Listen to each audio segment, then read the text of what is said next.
इस्लामाबाद ने यह सोचा कि बर्गर तो रोज ही खाते हैं, आज क्यों ना भिंडी की सब्जी खाई जाए। भाई साहब उन्होंने पिंडीज को भिंडियों की तरह फ्राई करके आराम सुकून से खा गए और डकार भी नहीं मारा। वैसे पिंडीज की हालत तो पूरे पीएसएल में अभी तक ऐसा ही रही है, क्योंकि लगातार 3 के 3 मैचेस हार के बैठे हुए हैं। और जो उनका कैप्टन है वो भाई साहब यही बात करता है कि भाई दुआओं की ज़रूरत है।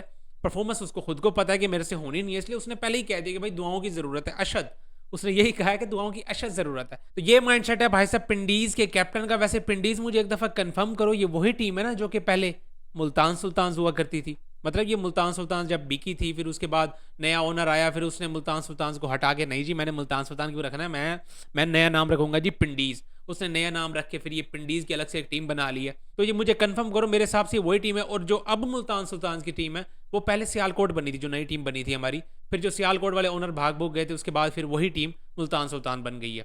तो ये बेसिकली सीन हुआ है सारा। मुल्तान सुल्तान की जो असल टीम है ना वो ये पिंडीज वाली है, मोहम्मद रिजवान वाली। खैर भाई साहब जरा मैच में बात करें तो यार पिंडीज का तो जरा भी इरादा नहीं है मैच जीतने का। भाई उनके टॉप ऑर्डर वो हमारे रिजी साहब आते हैं, उस बंदे को 8-9 बोले वो बंदा खेल के मेरा ख्याल खड़ा हुआ था, और उस नल्ले को बॉल फिर भी नजर नहीं आया। यहाँ सीधा सीधा जनाब साहब डंडे करवा के बाहर चले जाते हैं। फिर वो सही कहता है कि भाई मेरे लिए दुआएं करो, कि भाई मुझे दुआओं की बड़ी अशद ज़रूरत है। परफॉर्मेंसेज उसको पता है कि भाई मेरी इतनी मेहनत है ही नहीं, और मेरी इतनी अब गेम रह ही नहीं गई कि मैं अपनी गेम के बलबूते पे कुछ कर सकूं, इसलिए वो दुआएं दुआएं करता रहता है। लोगों को ऐसा लगता है कि बड़ा शरीफ बंदा है यार, दुआओं की अपील कर रहा है, अल्लाह वाला बंदा है। भाई अल्लाह अल्लाह के साथ साथ बैट से भी कुछ करके दिखाना पड़ता है। रिजी साहब कुछ जागो जरा तुम। कीपिंग में वो फंबल करता रहता है ये शहजादा, और बैटिंग तो खैर बड़े अरसा ही हो गया है, हमने इसको लास्ट टाइम पता नहीं इस बंदे ने कब परफॉर्म किया, और जब करता है तब इतनी इतनी बोलें पी जाता है कि सुबहान अल्लाह। खैर वैसे आज कामरान गुलाम ने नीचे से कसर पूरी कर दी थी। अब उस टाइम पे ये भी कह सकते हैं कि प्रेशर लगा पड़ा था, टीम ऊपर से 2 आउट हुए हुए थे, तो ये प्रेशर भी कह सकते हैं, लेकिन कवर हो गया भाई सब जो भी है। 50 तो कर ही गया, कोई 39 एक बोलों पे 128 के स्ट्राइक रेट के साथ, लेकिन अभी फिलहाल कवर हो गया, क्योंकि ऊपर से जो हालात खराब किए हुए थे। मेरा ख्याल है इनके कोई स्कोर देखो ना, तो 2.5 ओवरों में ये 5 रन पे घूम रहे थे, 2.5 ओवरों में 5 रन पे घूम रहे थे पिंडीज की टीम।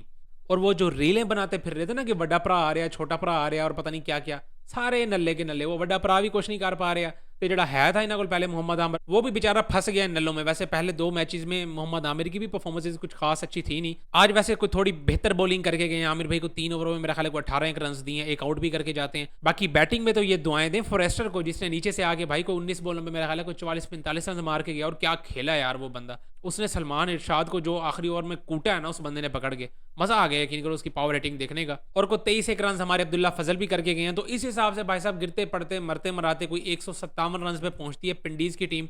और ये एक्सपेक्ट कर रही थी कि आमिर भाई अपना कोई वो पुराना, जैसे एक दफ़ा हमें पाकिस्तान की तरफ से देखने को मिला था, वो 83 वाला मैच हमें याद आ गया होगा, 83 था पता नहीं 82 था, जिसमें आमिर भाई ने ऊपर से आगे जलील ही कर दिया था बेचारे इंडियंस को।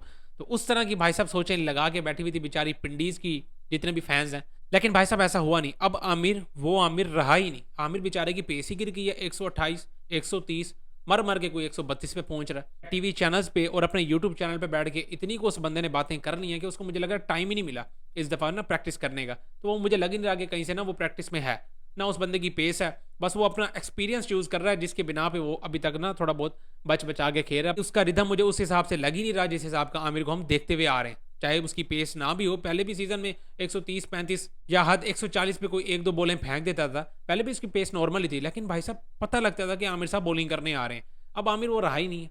खैर भाई साहब आमिर को छोड़ो, जरा इस्लामाबाद के बॉलर्स पे बात करें, क्योंकि इमाद वसीम ने तो भाई आज वो तो अनप्लेबल बना हुआ था। उसने मेरा ख्याल है 15 रन दे के 4 ओवर अपने कंप्लीट किए और एक आउट भी करके जाता है। लेकिन हमारा शेड्डी भाई साहब आज फिर छुपता फिर रहा था। वो को लग गया ना पिछला एक मैच जिसमें कोई उस बंदे ने अच्छी बॉलिंग भी कर दी है, कोई 60+ नॉट आउट की इनिंग भी खेल के दे दिया, तो खत्म हो गया ना भाई। अब आगे चल के कोई 1-2 इनिंग्स हमें ऐसी को देखने को मिलेंगी मरमर आके, वो भी सिर्फ पीएसएल की हद तक। पाकिस्तान की टीम की तरफ से कोई गारंटी नहीं है कि वो बंदा लगातार ऐसी परफॉर्मेंस दे भी सकता है या नहीं। पीएसएल में सिर्फ भाई साहब एक मैच अच्छा गुजर गया, और आज फिर शहजादा 2 ओवरों में मेरा ख्याल है 20 रन देके मार्केट से शॉर्ट, भाई ओवर ही करने नहीं आया। कैप्टन की हालत ये देख लो, बैटिंग में वैसे आज नहीं आए, ठीक है, क्योंकि रन्स थोड़े थे ना, वही कैलिबर ही नहीं है शहजादे का। मतलब अब ये छोटे मोटे 157 जैसे टारगेट को चेज करने के लिए शेडी पैड पहने और उसके बाद अंदर आए, भाई लेवल ही कोई नहीं है उसका। ये इन छोटे मोटे मैचों में आके बैटिंग करना भी, वो बड़े मैचों में बड़े टारगेट को जाके चेज करने के लिए वो बंदा बैठा हुआ है, ठीक है। उसमें वो बंदा 1 डाउन के पैड करके भी आ सकता है, 2 डाउन के पैड करके भी आ सकता है। वो शहजादा भाई कैप्टन है, लेकिन बॉलिंग में फिर छुपते फिर रहे हैं शहजादे। 2 ओवरों में 20 पड़े हैं, तो उन्होंने कहा भाई नहीं, इज्जत बचाओ, चुप करके साइड पे हो जाओ। बाकी जो बॉलर हैं, मैडी है हमारा यंग लड़का जो कि पाकिस्तान में कम बैक करने के लिए रेडी बैठा हुआ है, ठीक है, तो उसको दे दो बॉलिंग। वो भाई 4 ओवर में 15 रन दे के चलो उसके थोड़े से नंबर बनवा लें। ये हालत है भाई साहब। तू वैसे बातें कर रहा है कि भाई मैंने कैप्टन बनना है अपनी टीम का, पाकिस्तान टीम का, और 2-2 ओवर करके शहजादा साइड पे हो जाता है। और ऐसा हमने पाकिस्तान क्रिकेट टीम की तरफ से भी देखा है, वहां पे भी 1-2 ओवर में कुटाई पड़ती है, फिर शहजादा कप्तान के साथ तो आपको पता इतनी एक बनी बनाई है 2000 मेरा ख्याल है 16-17 से लगे पड़े हैं टीम में, इतनी एक तो बनी बनाई भाई साहब चलती है यार। कैप्टन एवं है, तेन पता तो है मैंने पहले ओवर में रन पै गए हैं, मेरी तरह ना मेहरबानी करा किसी और दे दे यार, या किसी भी दे दे, मेरी तो जान छड़वा देना। फिर रोटी ग्रुप जो अपना है ही है, फिर रोटी के पैसे मैं दे दूंगा। ऐसे भाई साहब इनके डीले शीले चल जाते हैं, जो भी है भाई साहब एंटरटेनमेंट इनकी लगी पड़ी है फुल टाइम। बाकी यार राणा फ़हीम अशरफ भी अच्छी बॉलिंग करके जाता है, राणा भी आपको पता है कभी कभी नजर आता है, ये भी दूसरा शेडी है, ठीक है, लेकिन शेडी छुपता फिरता है, इस बंदे को देते कोई नहीं है, ठीक है, इसका ये हिसाब किताब है। कभी ये बंदा बैटिंग पे आगे कुछ करके देके जाता है, कभी ये बंदा बॉलिंग पे नजर आ जाता है, और कभी ये दोनों में ही नजर नहीं आता। ये भाई साहब राणा है, और आपको पता है फिर राणे की जरूरत लोगों को है, राणे को किसी की जरूरत नहीं है, बेसिकली ये सीन है सारा। बाकी मेरे दोस्त सलमान इरशाद का तो आपको पता है ठीक ठाक सॉफ्टवेयर अपडेट हो गया, आज बेचारे को 13 की इकोनॉमी के साथ कुटाई हुई है, 50 भी हो गई है 4 ओवर्स में। आपको पता है फिर पीएसएल में हमारे एक आधे बॉलर की 50 तो खड़ी है, ये तो भाई साहब फिर अब सवाब का काम हो गया ना। खैर भाई साहब अब जरा बैटिंग पे आ जाते हैं, बर्गर्स की यानी कि इस्लामाबाद यूनाइटेड की बैटिंग की। तो भाई समीर मिनास एक बार फिर से यार क्या तगड़ी किस्म की पारी खेल के गया यार वो बंदा, 82 पिछले मैच में नॉट आउट खेल के जाता है, और कंप्लीट प्लेयर, मतलब रमीज राजा भी इवन की कमेंट्री में यही बात कर रहे थे कि यार कंप्लीट प्लेयर है वो बंदा, पुल शॉट उसके पास है, ड्राइव उसके पास है, स्ट्रेट बल्ले के साथ वो खेल लेता है, क्रॉस बैट के साथ, मतलब स्लो स्वीप मरवा लो, कुछ भी खिलवा लो इस बंदे के साथ।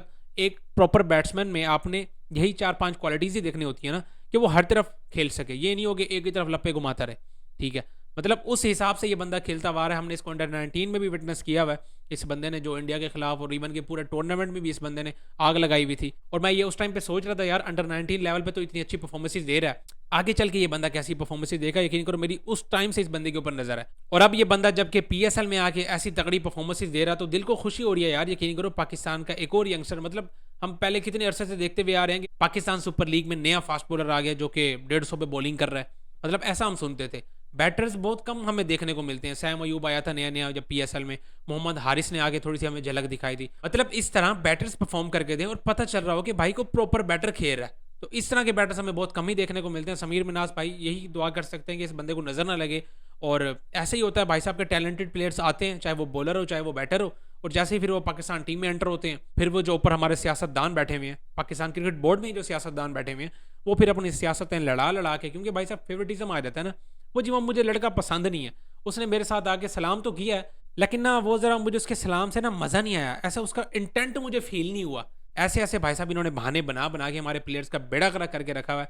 अब मैं इसके लिए दुआ ही कर सकता हूँ कि भाई समीर मिनास पाकिस्तान टीम में जब ये आएगा तो भाई इसके साथ ऐसी वैसी कोई ज्यादतियां ना हो जो कि हमारे पास्ट में प्लेयर्स के साथ होती रही हैं। खैर भाई साहब तगड़ा ही प्लेयर है, और आज फिर इस बंदे ने यार हर तरफ शॉट्स मार के, इवन के आमिर को भी इस बंदे ने छक्का मार दिया, और कोई डर खौफ नहीं था कि भाई सामने आमिर आ रहा है, जो भी आ रहा है भाई बॉल को खेलो, बॉलर जो भी है वो ऐसा समझो कि बॉलिंग मशीन ही है, बस वो दूर से भागता हुआ आ रहा है। अब वो चाहे आमिर है चाहे जो भी मर्जी बॉलर हो, भाई साहब बॉलर को जब आप बॉलिंग मशीन समझने लग जाओगे ना, फिर आपके दिल से डर ही निकल जाता है कि भाई बड़ा बॉलर है या छोटा बॉलर है, जो मर्जी है भाई मेरे सामने बॉल आ रही है, अब वो शॉर्ट वाली होगी तो शॉर्ट मार दूंगा, सिंगल वाली होगी तो सिंगल ले लूंगा। इस हिसाब से भाई साहब जब आप गेम करते हैं तो फिर आपके दिल से डर शर खत्म हो जाते हैं। तो ऐसा ही मुझे लगा भाई साहब इसकी बैटिंग को भी देख के कि उसके दिल में कोई डर नहीं था। आमिर जब अच्छी बॉल कर रहा था तो डॉट कर रहा था, इवन कि जब सिंगल वाली बॉल होती तो सिंगल ले लेता था, और जब शॉर्ट वाली बॉल आई है तो उस बंदे ने शॉर्टें भी मारी। तो इस तरह भाई साहब बड़े आराम सुकून से ये वाला मैच जीत लिया, और पिंडी अभी से ही भाई साहब मसले मसाइल हो गए उनके लिए खड़े, क्योंकि ये एक टाइम पे वही मुल्तान की टीम थी जो कि हर बार आराम सुकून से अनबीटन होती हुई टेबल टॉप करती थी, और सेमीफाइनल फाइनल आराम सुकून से खेली थी। लगातार मेरा ख्याल है 4 दफ़ा फाइनल खेली है मुल्तान सुल्तान, और अब ये वही टीम है जिन्होंने अपना नाम चेंज किया है पिंडीज करके, लगातार 3 मैचेस हार के बैठे हुए हैं। बाकी यार आप पीएसएल में किस टीम को सपोर्ट कर रहे हो और किस प्लेयर की वजह से सपोर्ट कर रहे हो, और ये भी लाजमी बताना कि आपकी टीम इस टाइम पे कहाँ धक्के खा रही है, क्योंकि पिंडीज के जो फैंस होंगे वो तो भाई फिर नीचे ही धक्के खा रहे हैं ना इस टाइम पे, सबसे मेरा ख्याल है लास्ट में पड़ी हुई है, या इससे भी लास्ट में कोई है तो मुझे लाजमी कमेंट्स में शेयर करो। बाकी इस वीडियो में इतना ही, मिलता है नेक्स्ट वीडियो में।